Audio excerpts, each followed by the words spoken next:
ஏதோ ஒரு அறையில் வேறேதோ செய்ய நுழைந்தேன். அங்கே ஏன் நீயும் இருந்தாய், நீ பொருந்தவில்லை. 4-5 நடிகை போல் சாயல் கொண்டு தெரிந்தாய். முதல் பார்வை காதல் கொடுத்தாய், நான் வருந்தவில்லை.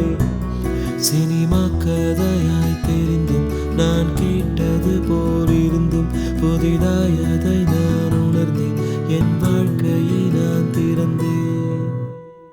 உன் கண்கள் அனைவரையும் கவர்ந்திழுக்கும்.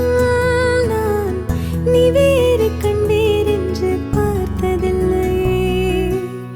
சிரிப்பினில் யாரையும் நீ மயக்கிட